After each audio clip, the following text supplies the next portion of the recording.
In today's story, I'm going to show you a cyclist unknown to the general public, nonetheless a famous cyclist in his own way. Fred Rompelberg wasn't just any runner, he wasn't just any athlete, or maybe he was, but we could perfectly put him the label of the best worst of all.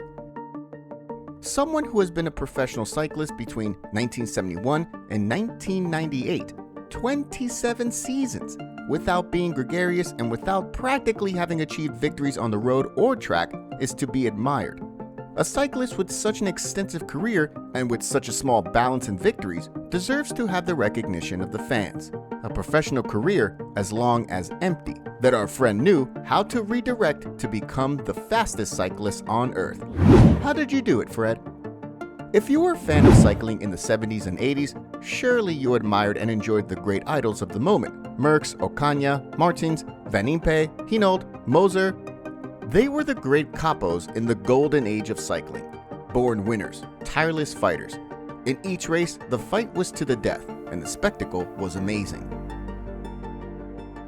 But admiring our protagonist, an antihero from the Netherlands who made constant defeat his greatest virtue and reason for reinvention, he always came among the last in the peloton, which managed to keep him alive for so long and granted him some celebrity in underground cycling circuits has an impressive merit.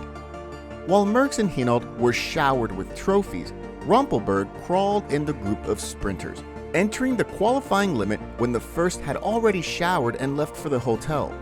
His fidelity to the tail was unwavering. The mere possibility of a podium for Fred gave him hives. However, he was a part, in the early years of his career, of renowned Belgian and Dutch teams of the time. You can see appearances are deceiving, and so it was. His celebrity wasn't so much for his incredible gifts and qualities as a cyclist in classics, sprints, grand tours, breakaways, or mountains, which, truth be told, he didn't have.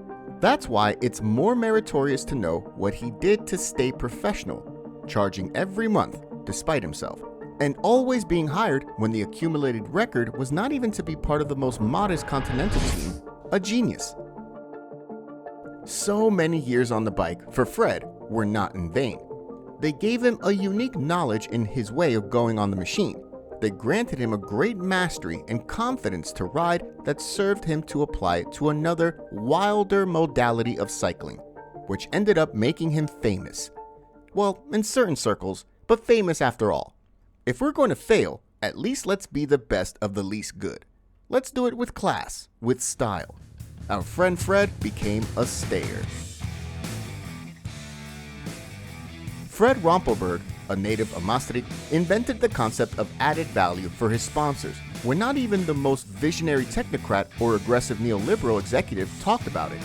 Mastering the art of always going behind a peloton, he became an expert in going after motorcycles and as many self-propelled vehicles as possible, to break eccentric speed records and win exotic competitions in the Mad Max style. Even in the most unusual and inhospitable places on the planet, he managed to get road teams to sign him more as an extravagant advertising claim than as a road cyclist with options to win something in traditional competitions. During his long career, he was paid by 30 different teams. In almost 30 years competing, he obtained only 6 or 7 road victories, equivalent in prestige to the classic of your neighborhood. But he managed to convince his bosses to let him participate in alternative competitions of the peculiar circuit of cyclists who run behind a self-propelled vehicle type carrying on the track, but on the road and without control.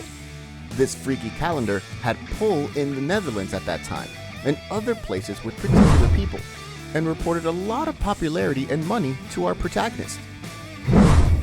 He broke 11 world records, 12 European records behind heavy motorcycles, including the hour, 86 kilometers, and pure speed in 1995 after a Dragstar car in the salt flats of the Utah desert, where the Dutchman reached 268 kilometers an hour, a record that remained unbeaten until very recently. Today, this atypical and extraordinary cyclist lives his comfortable, retired life in Mallorca.